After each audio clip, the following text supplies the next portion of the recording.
The broadcast is now starting. All attendees are in listen-only mode.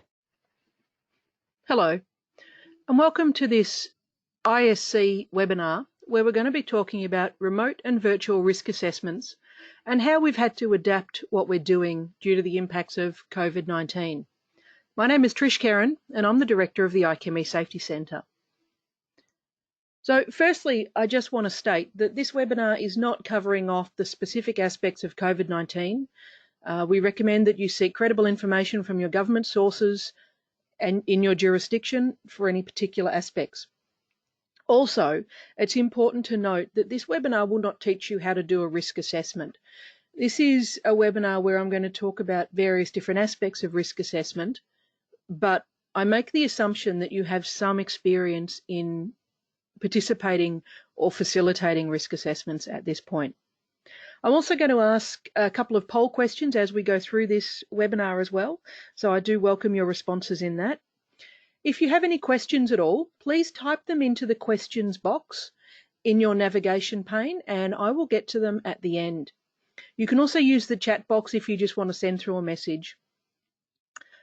This webinar is being recorded and will be uploaded onto our YouTube channel and the iChemie Safety Centre website for people to be able to watch it at their own leisure as well. So without further ado, I will get underway with the content of the webinar. So first of all, it's important to set the context of why we're talking about what's going on at the moment. Obviously, we've got a global pandemic going on. It's affecting many different areas in many different ways. There's high demand for personal protective equipment as well as hand sanitizer. Worldwide travel has largely just been ceased everywhere. Working from home is happening on a large scale around the world now. There's reduced resources for operating facilities. Now, by this, I mean if people are ill, then they're unable to go to work, or there may be need to actually just cut back the number of people in your facility because of either managing social distancing for people or any other aspect of trying to manage what's going on with COVID at this moment. There's an increase in unemployment as well that we're seeing. So this is having an economic effect that we're starting to see play out too. And all of these things have an underlying impact on what's going on. Of course, it's not helped that the oil price was at historic lows and demand for refined product was very, very low as well. Now, I think we're sitting around about US $43 a barrel at the moment, but there was a point in time where the futures market actually had the price of oil being negative over the last couple of months. So with all of that going on, how do we conduct risk assessments and conduct them in an appropriate way? Now, it's important to note that this is not an ideal situation that we're in, obviously, which means the solutions we have are also unlikely to be ideal. So we need to really think about how we can do what we need to do and get a little bit creative in it to try and address the fundamental safety requirements of what we're doing at the moment. Now, it's also important to note that we are seeing things happening with incidents. So there have been several examples of incidents occurring, largely a lot of ethanol explosions, but there have also been some other incidents that have occurred. There was obviously the styrene release that occurred in India, which you may have caught up on over the last few months, where 12 people, I believe, were killed after a toxic gas was released from a plant as it was going through a startup operation. So the startup incidents that we're seeing are quite concerning. The ethanol incidents, the use and the ramping up of flammable substances in facilities that are not necessarily used to handling them or used to handling them in that volume is certainly an issue as well. But I'm also anecdotally hearing reports of increased safety at the moment. And so you then tend to wonder, why is that? Why are we seeing increased safety potentially? Well, the reasons were that people were saying, oh, because there's less distractions because we don't have to do these risk assessments. We've got less things to worry about now in our workplace. We don't have to deal with all these other issues going on. We're just there to operate the plant. And that's why we're seeing safer plants at the moment. And so that's a really interesting thing to think about. So my question to you all is, so do we actually even need to do risk assessments at the moment? Now, I would suggest that yes, we still probably do need to do some risk assessments. Because of everything that's going on, we are seeing a lot of management of change type activities taking place, and hopefully they're being conducted through thorough management of change processes. So if we're going to ramp up production of ethanol-based hand sanitizers, for example, in our facility, and it's not something we normally do, then we would need to do a management of change to understand what's going on there. Now, how do we then go about doing that appropriate management of change? That's going to mean we have to do a risk assessment. So by the very means of just needing to adapt to potentially less numbers of people in the workforce at our facilities or changing the type of operation we're doing, we're going to need to do management of change, which means we have to do risk assessments. So we have to find the best way to do them. Now, the fact is that they're not going to be perfect at the moment, and I'm going to take you through some tips and pitfalls that companies have reported in the doing of risk assessments. But firstly, I want to ask you a couple of questions. So my first poll question to you is, have you participated in a virtual risk assessment? So I'll let those results come in.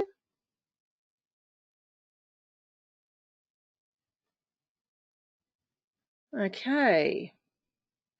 So what I am seeing is pretty much an even mix of yes and no.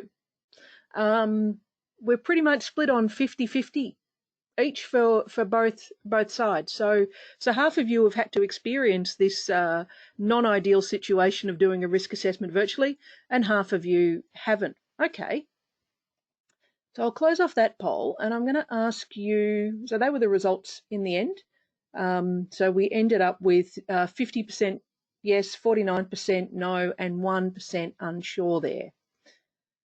Now, the next poll I'm going to ask you is, if you did participate in a virtual risk assessment, how effective was it? Was it very effective, somewhat ineffective, or very ineffective? Okay, so we see those results coming in. So we do have answers in every category, all 4 options, which is interesting. Just wait for a few more votes to come in.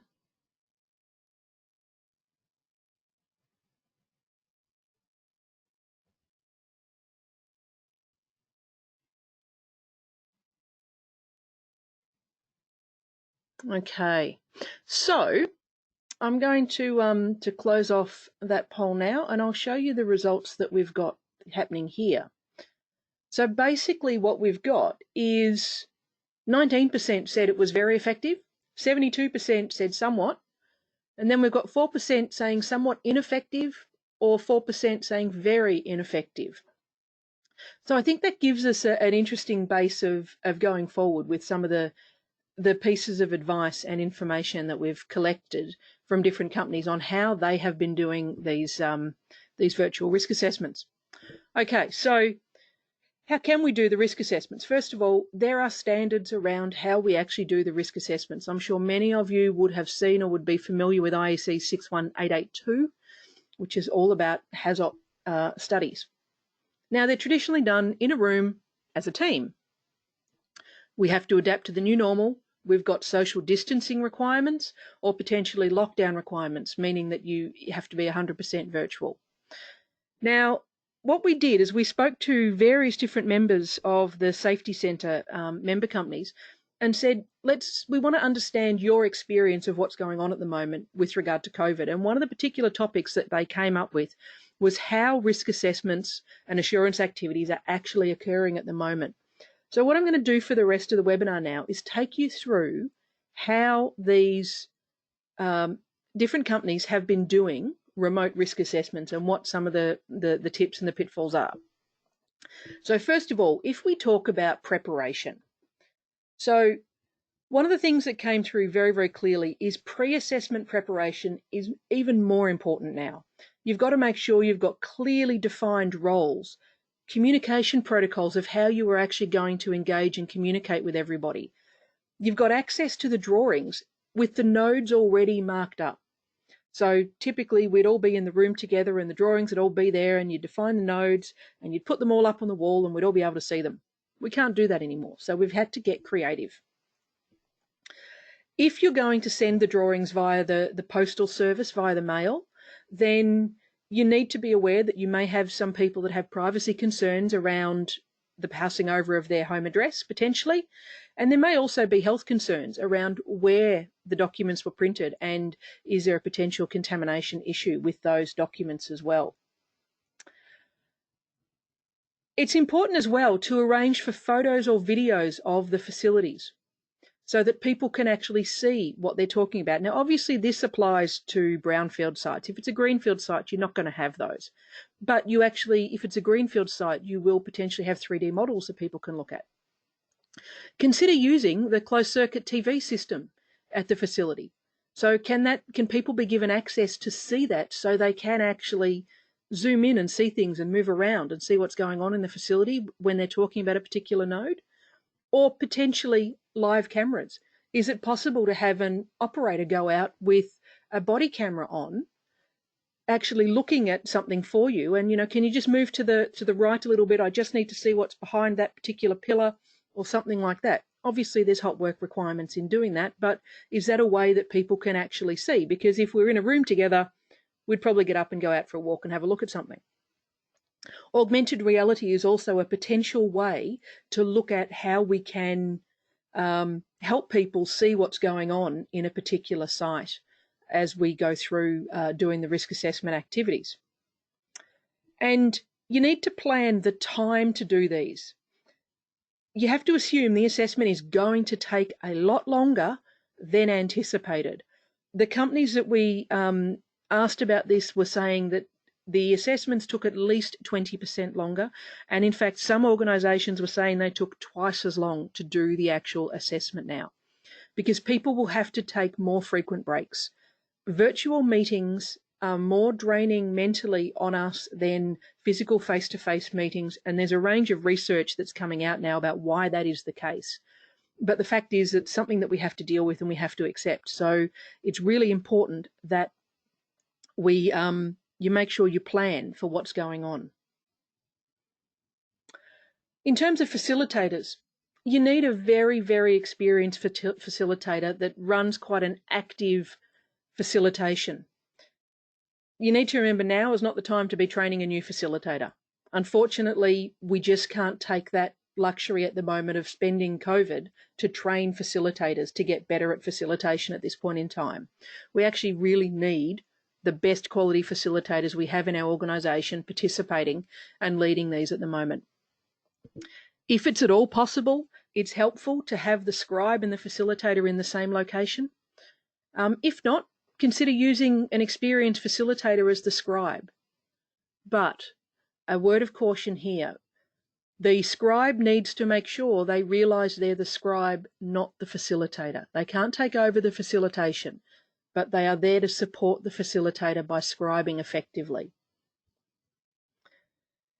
You need to set ground rules, and this is going to require the team agreeing as well. Are you going to have cameras on or off? Now, there's no right or wrong answer here. It's actually about how the team feels effectively working with each other.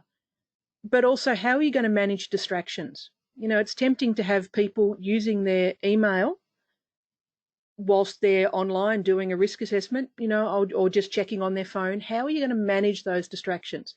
Some companies said that's why they do have cameras on, because you can actually see if someone's off doing something else. But not everybody might be comfortable with that. So how do you deal with managing those distractions?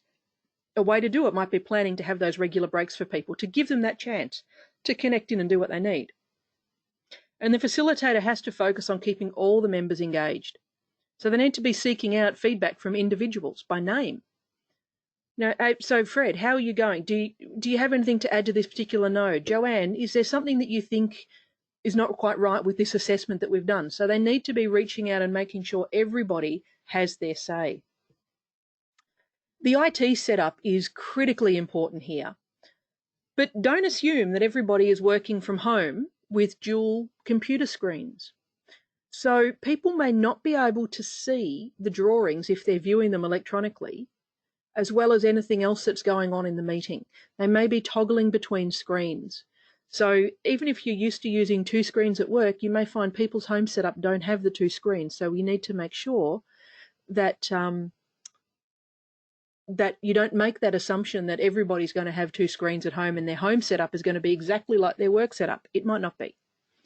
You need robust platforms. People need to have decent access to internet connectivity to be able to participate. You need to make sure the platforms you're using are very stable as well, so they're not going to crash on you at any point in time. Cloud-based systems allow for everybody to see information in real time, and so this can be quite valuable for people. Remembering that the typical software that you might use for recording risk assessment discussions may not be effective if you're trying to use it remotely. So you might actually see the issue of people not being able to follow what's going on in how the software works. So you may have to track and record it in a different way and then transcribe it across to your software later. And you have to remember cybersecurity in all of this as well. This is a really important thing. You need to make sure that you have secure connections, and that because people are working from home, that you're not opening up your organization to a potential cyber hack. So whether that's going down the path of making sure that you have secure virtual private networks, VPNs available to people, those sorts of things as well.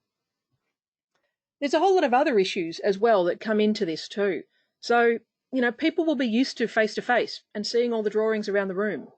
So you have to give them time to actually catch up with what's going on.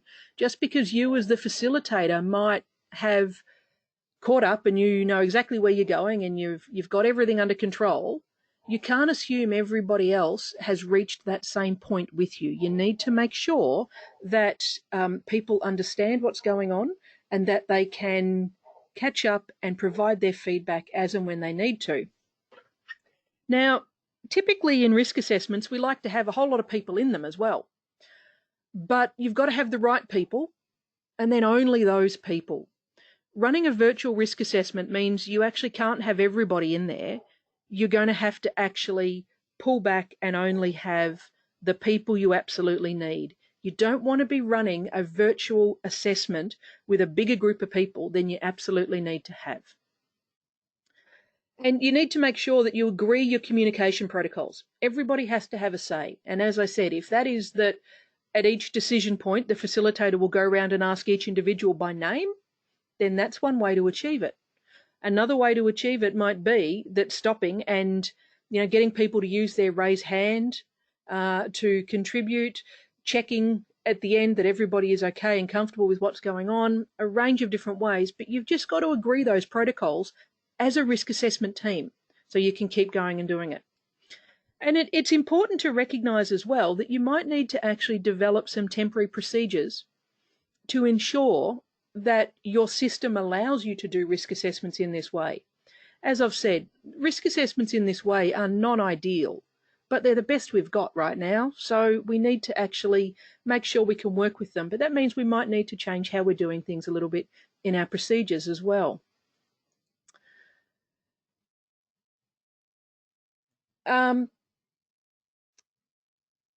You must make sure when you do document your risk assessment that you document that it was done virtually, so that at some point in the future, if someone comes back to look at it, that they know that it was done virtually. This is a really important point as well. And I would also recommend that you schedule into the future a review of the assessment to validate what is going on and to make sure that it's okay, because there may be some things that you did miss because you did it virtually. So we can't just assume that this risk assessment that you've done was all great and fine, and we're going to go on and do our operations, and we're going to get to the point in the future where we're back in normal operations now, whatever the new normal may look like, and we don't have to worry about that risk assessment because we did it. Well, what if we miss something? What if we've got a latent risk there that we really need to understand? So you've got to go back in and just do a check. do a revalidation that you didn't miss anything, that what you did at the time was actually correct.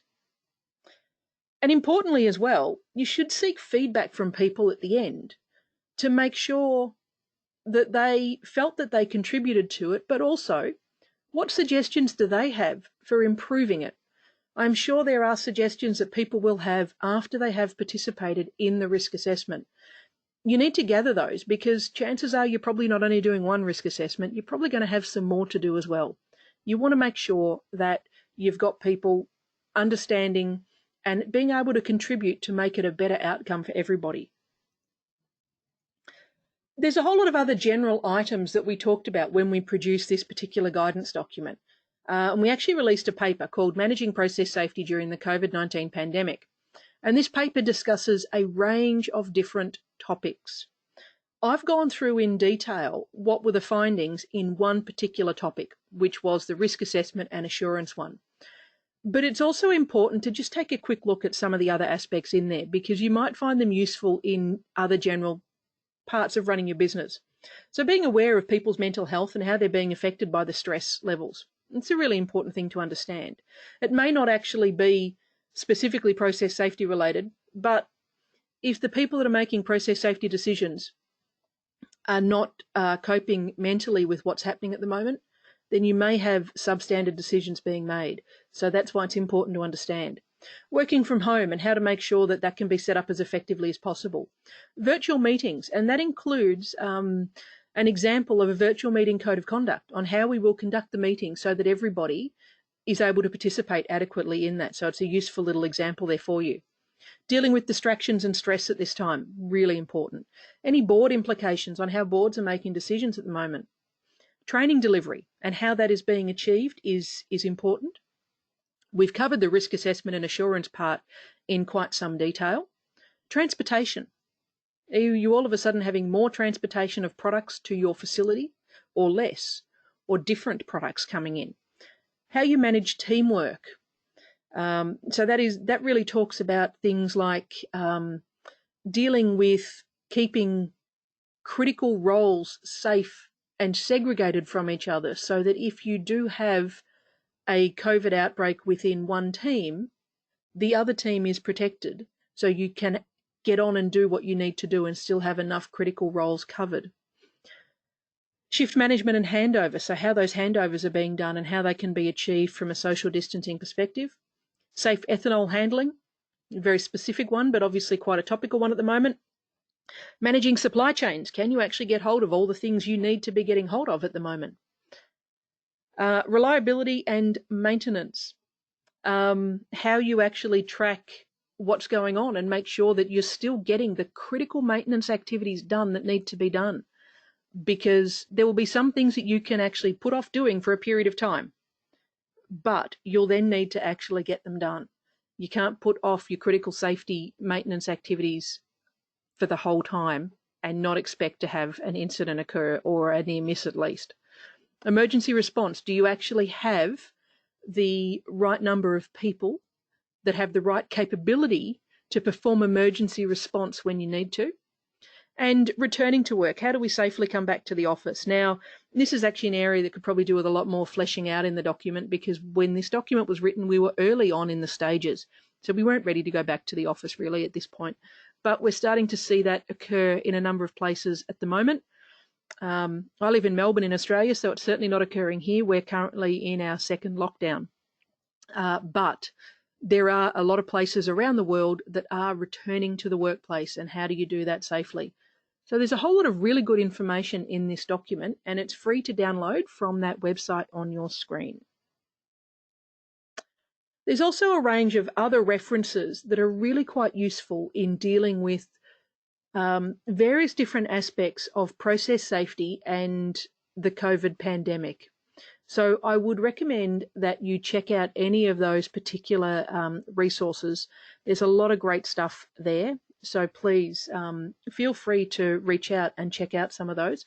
Everything that I've put up there is all the free stuff that's available. So they're all very easily accessible as well. I'm now going to ask you another question. So given what we've gone through and some of the tips and pitfalls that I've talked about, Do you now feel more comfortable potentially being part of a virtual risk assessment? So I'll get those votes in and then I'll show you what the poll says. And I will leave up this screen as well, showing the different resources for a while so that you have a chance to jot those down if you want to. Otherwise, you'll be able to go back and see the video of this presentation. Okay, so I'll close off this poll now because it seems relatively stable with people participating. And I will show you the results. So 77% of you said that yes, you would feel more comfortable. So hopefully that means that you've taken something useful out of what I've been talking about. So thank you for that. 6% said no, I'm not feeling any more comfortable. Okay, that's fair. I can understand that. As I said, it's a very non-ideal situation that we're finding ourselves in at the moment. And 17% were unsure. So hedging your bets, I understand that too. Okay. So I'm happy to answer any questions, and I do have some questions that have come in here. So I will start with the first ones that have appeared. So not a question really. You asked how effective virtual risk assessments have been. It would have been interesting to see pre-COVID how effective non-virtual risk assessments have been, because we've all been doing risk assessments that are good, some not so good, etc. That's a really, really good point, actually. I have made an assumption that you all have been involved in risk assessments in the past, and an assumption made that may not be accurate is that they have been of a reasonable quality, because I certainly know there are risk assessments that are done that are of less quality than they should be. However, what I'm forming a baseline in is on average, there's probably average risk assessments that take place in the workplace. How are we going? If we're not being able to do risk assessments as well as we used to, then where does that leave us with the quality of them? Because if we haven't been able to do them as well as we used to, then that'd be very, very average, one would assume. Okay, the next question, have you experienced or considered the impact of masks given the current restrictions in Melbourne, e.g. where there are 2 or more people in a room? There's been a lot of information that's come out about that in terms of how you deal with the air circulation. There has been some research in that space, and there is some good papers around and research on that.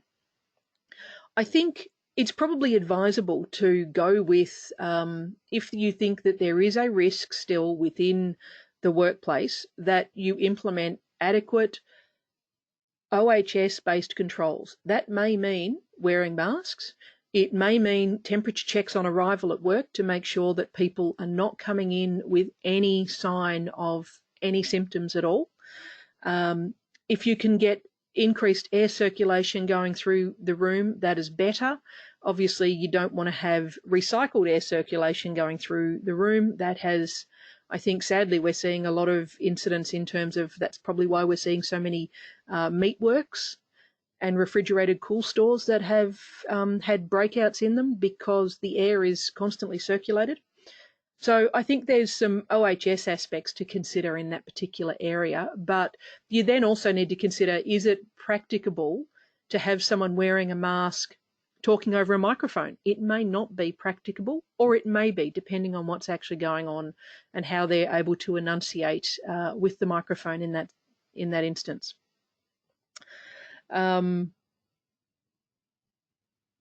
Is safe ethanol handling to do with drinking on the job? I did consider whether I would read this, and it's a very funny comment. Thank you for that feedback. You know who you are. Would it be wise to also keep an audio recording of your risk assessments, if agreed by the team, as supporting to assist in the capture of minutes if you are both the scribe and the facilitator?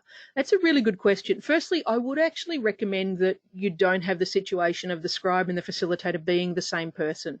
They are 2 very significant roles in a team, and they should be split up, whether you're doing the risk assessment virtually or in person. Putting that to one side though, yes, if the team agrees to have the recording done, a recording can be very useful for the use of clarifying discussion and clarifying the minutes. But remember, you do need to have everybody agree to be recorded in that particular aspect as well. I've had excellent overview of an important topic. Some other aspects may be over-connect with remote participants. Yes, that could be a challenge. If you are asking, if you're seeking their feedback just too much, they might become disengaged because they're uninterested in it. Pushing back on extreme time differences. Yeah, time differences are a big issue. As I said, I'm in Melbourne. I often have people want to have meetings with me at all sorts of unusual hours, as I'm sure they feel that I do the same to them. So, you do need to be aware of how you actually program that. Another comment here is generate a dropout protocol. Actually, that's a really good point. Thank you for that one. So yeah, how do you deal with when someone does need to drop out for a period of time and then they may rejoin at a later point? And acknowledging the physical deficit, that it's not the same as being in the same room. Absolutely, some really good points. Are we going to get a copy of the presentation? You will be able to view the video on YouTube or the IQME Safety Centre website. It will be a free video that you can actually then view and share at your leisure. Do I have any suggestions for conducting a risk assessment workshop in non-English speaking environments? Now, in brackets here, it's also got ESL, so that would be English as a second language. I would say that you need to make sure and do the check-ins that people are actually understanding what you're talking about. So if you are expecting people to participate in a risk assessment in a language other than their first language, then it is up to the facilitator to make sure that people can understand what's going on and provide that feedback, and accept that it may take longer because that person is processing that information. And there are many reasons why it may take longer for a risk assessment to occur, not just for a language barrier issue. There could be all sorts of other reasons, such as fatigue, distraction, and the fact that we do need to get up and move around and not sit in front of a computer screen talking at it for hours on end. One of the things that we've started to do within the Safety Centre is, since we started, and we've done a lot of virtual meetings since the centre first started operations, we don't hold a meeting for longer than 2 hours, because I don't think you can adequately keep someone's attention on a computer for more than 2 hours. So you may need to set some of those and readjust your agenda. You just might not get through everything you wanted to do, because you've got to give people time and test their understanding back.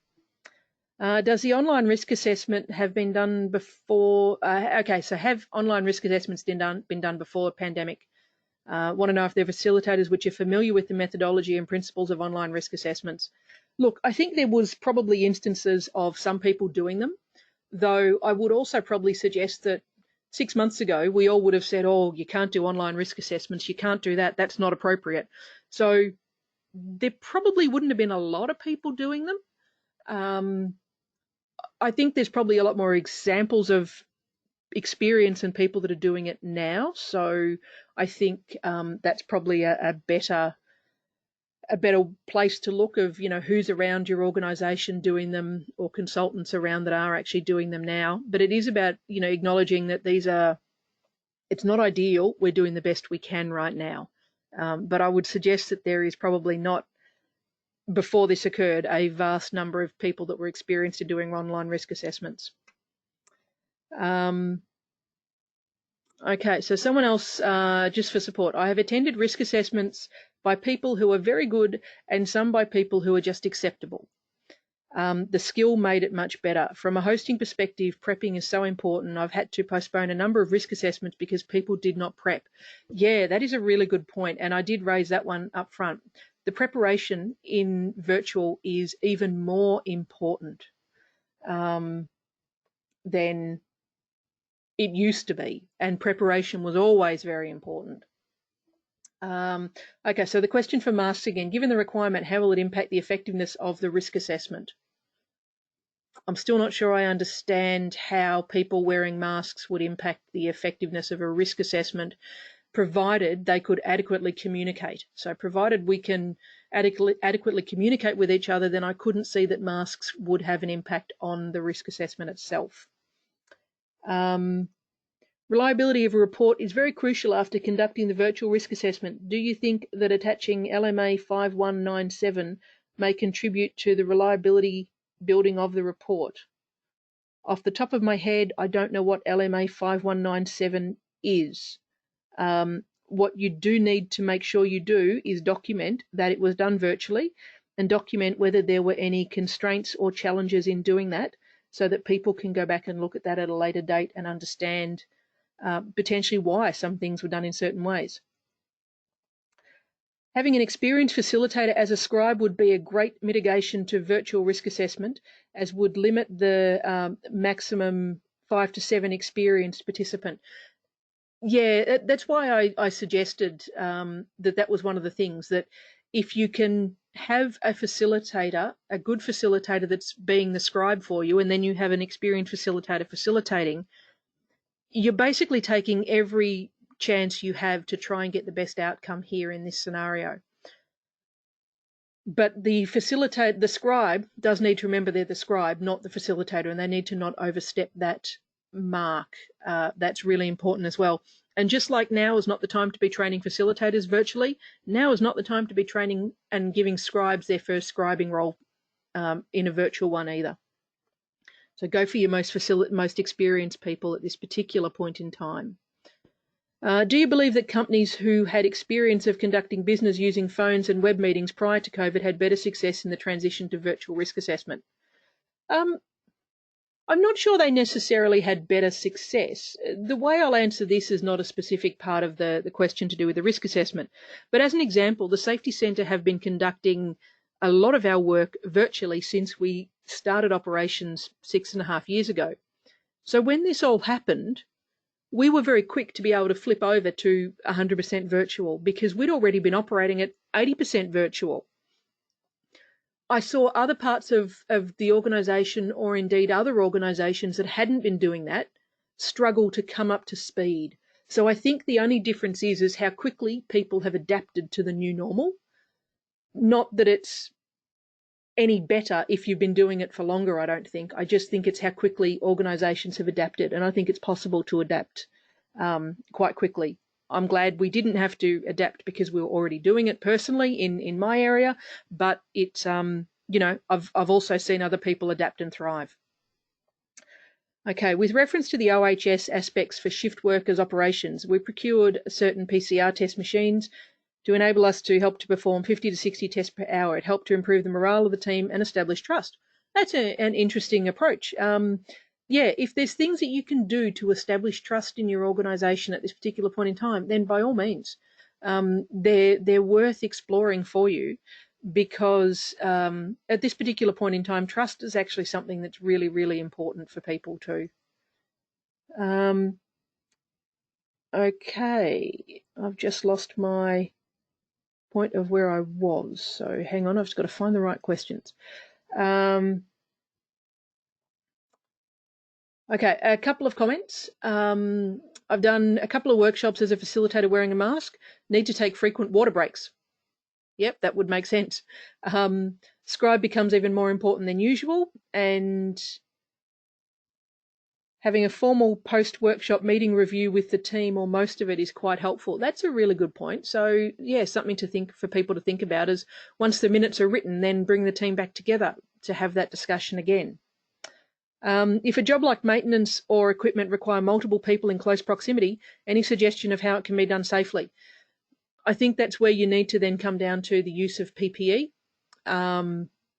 If you are unable to socially distance, the medical advice that a number of countries are giving at the moment is that you should be wearing a mask in those particular instances. But you then need to look at, is there other ways we can do this task? Do we have to do it this way because we've always done it this way, or are there other ways we can be doing it at this particular point in time as well? Another comment in regards to ESL, that's English as a second language. It's also difficult in Europe with accents. You also don't see people, so miss the visual cues. Yeah, accents can be challenging, as I'm sure some of you are probably struggling a little bit with my accent at times as well. The visual cues is important. So with the accents, it is about asking people to speak slowly It might be about asking them to repeat something. If you're still really struggling, it might be about asking them to type it into a chat box so that you can actually follow what they're saying. The visual cues are really important. As humans, we're well accustomed and attuned to reading people's body language. This visual world has taken that away from us, and it is a really big challenge. You can't read the visual cues as easily as you can on video screen, as if you were in the room with the person. But also, they've found another phenomena that's occurring, that it's actually incredibly tiring when you are on camera seeing yourself. It can be distracting and it can be very tiring for you. So there are disadvantages to all being on camera, as well as advantages of at least seeing some of the visual cues. Any idea if some industries like petroleum refineries started using robotics for conducting maintenance jobs at field? So there are certainly some robotics activities. So I know that there have been some catalyst changeover robots that have been around for quite some time to do specific tasks where you don't want to put humans in anyway. So that's certainly been occurring for some time. There, I think, has probably been more use of drones at the moment to do inspections, as well as in terms of minimising people's access to sites, where you've got operators on site using the permit to work process or the hot work permit process to send people out with body cameras or video cameras to look and inspect. So someone else's your eyes transmitting that image back to you can actually be quite helpful as well. So some of those things have actually been occurring in terms of inspection activities. Okay, I've experienced doing many online risk assessments and agree with all you've said. If you have established the group and know the people, it helps a lot. Having a sidekick to check that the people they know are contributing properly. So how do you make those connections as well? Having a common share folder with bookmarks helped with HasOp needs list. Yep, that's a good way to do it. So how are people accessing, whether it's cloud, whether it's a server somewhere? In some cases, risk assessments which require experienced people, but due to age limits, expertise of older generation may be fading away. Well, that is a possibility. I'm not sure that is necessarily only a COVID impact. I think that is an impact in general in industry that we need to keep trying to deal with. Someone else's comment. Additionally, we shortened our meeting, usually face-to-face, for nearly 6 to 7 hours. Now we've reduced it to 4 hours. Yes, and you'd need to then also have frequent breaks within that 4 hours, I would recommend as well. Not only comfort breaks for people, but also just you can't concentrate for 4 hours staring at a screen talking to a computer. You just need to make sure that the minutes are displayed for all to see as they are taken to ensure there is common agreement. That's a really important part too. You need to make sure that people are agreeing with what you're recording. But keep in mind that one of the challenges here is, as I said, people may not have multiple screens to work from. So they may be flicking between the drawings if they're online and some other documentation and the minutes. So you've got to give people time to catch up. You've got to make sure everybody is on the same page virtually. Okay, so someone has just told me what LMA 5197 is. Thank you. A detailed questionnaire addressing transfer of new plant from construction insurance to operational risk insurance. So the testing and commissioning. Cool. Okay. So that question was originally about the reliability is critical. Do you think attaching that may contribute to the reliability building? So I think that there's a number of different documents that are going to be useful for people when they come to do the risk assessment activities. So I think it's around making sure you have all of the different documents available or accessible for people to reference and to read if they need during the assessment, but importantly before the assessment. And assume that people are going to need a fair amount of time to prepare for an assessment to take place before they even get into the virtual room to do the risk assessment. You got to make sure that people have that preparation time themselves so that they've had a chance to read over. So they're not trying to learn what's going on whilst you're also trying to get them to participate in the risk assessment. So they were all the questions that we've had in so far. Thank you, everybody, for some great suggestions and some great questions. Oh, I've got one more that's just popped in. Part of prep is checking on what facilities people have, e.g., do they have twin screens? Yes, so understanding that and not making those assumptions. One thing that was used recently was to have a risk assessment concurrently conducted on Zoom and MS Teams. One was used for the minutes display and the other was for drawings. Wow, okay. Yeah, that's interesting. That way you could have both things up at one time. That might be quite intellectually challenging for a lot of people to cope with having two meetings going at once, but if it works for you, then give it a go. Certainly worth trying to do it. Another comment is do a dry run. Yeah, if you can, yes, do a dry run. Get people to have a chat. Give it a go, see what works, what doesn't, see how stable your platforms are that you're using is also a really important part. Some of the video conferencing software as well has really effective breakout rooms. I haven't used them in all of the software, but I have played around with them a little bit in Zoom, and that can be quite effective as well if you want someone to go away and particularly look at an aspect of what's going on. Then you could put them into a breakout room to have that discussion with some other people and then bring them back in. But obviously be very careful about using breakout rooms if you need to be documenting that in the minutes that these people broke out and left and went and did that, because you really want to make sure you've collaborated and created an effective team to get the work happening at this particular point in time. Okay.